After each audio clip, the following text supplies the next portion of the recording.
بسم اللہ الرحمن الرحیم۔ ایک صحابی مدینہ کے نواحی گاؤں میں رہتے تھے۔ ان کا نام ظاہر رضی اللہ عنہ تھا۔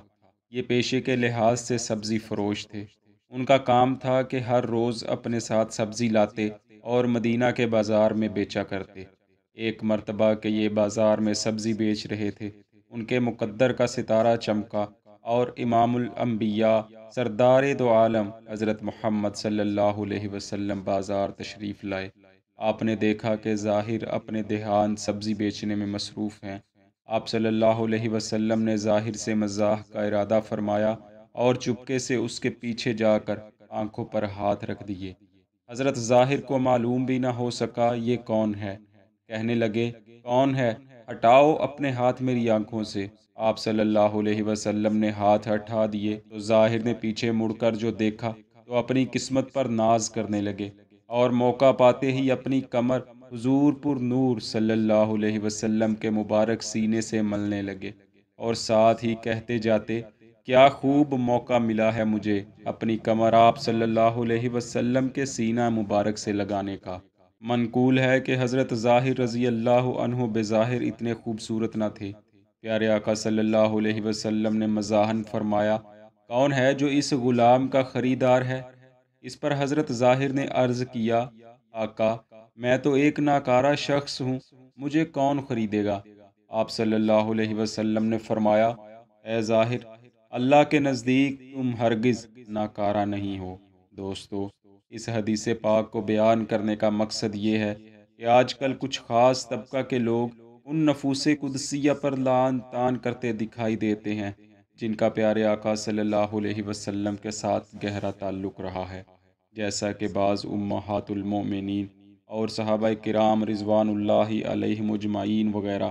حالانکہ پیارے آقا صلی اللہ علیہ وسلم کی ذات پاک تو وہ ہستی ہیں کہ جن سے صحبت و مصافحہ اور قربت سے مشرف ہونا صحابہ کرام اپنی خوش بختی سمجھتے تھے، اور پھر ازواج مطہرات تو وہ ہستیاں ہیں کہ جن کو نبی رحمت صلی اللہ علیہ وسلم کی انتہائی قربت میسر آئی۔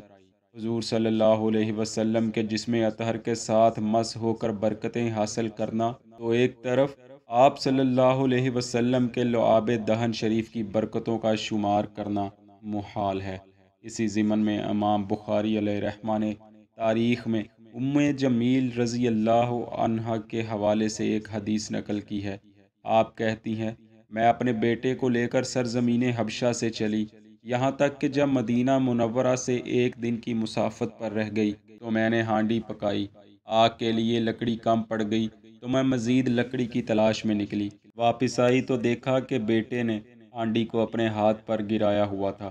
میں شدید پریشانی میں مبتلا ہو گئی، جلدی جلدی اسے لیا اور رسول اللہ صلی اللہ علیہ وسلم کی بارگاہ میں حاضر ہو گئی۔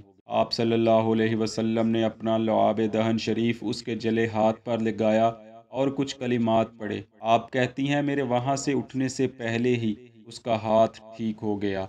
اسے حاکم و بیکی نے بھی روایت کیا ہے۔ اسی طرح حضرت قتادہ رضی اللہ عنہ کی آنکھ میں تیر لگنے والا واقعہ بھی بے حد مشہور و معروف ہے۔ الغرض سینکڑوں ایسے واقعات ہیں جن سے کتب احادیث و تفاسیر بھری پڑی ہیں۔ تو جب لعاب دہن شریف کی برکتوں کا یہ عالم ہے تو پھر خود جسم اطہر کی برکات کا عالم کیا ہوگا؟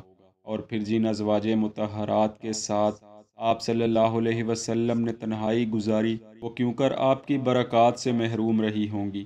اور اس سے بھی بڑھ کر کہ جس رحم مادر میں پیارے آقا کائنات کے تاجدار صلی اللہ علیہ وسلم نے 9 ماہ کا عرصہ گزارا، ان کی عزت و عظمت پر گفت و شنید کرنا ناقص العقل یا ناقص ایمان کی علامت تو ہو سکتا ہے، مگر مومن کی علامت نہیں ہو سکتا۔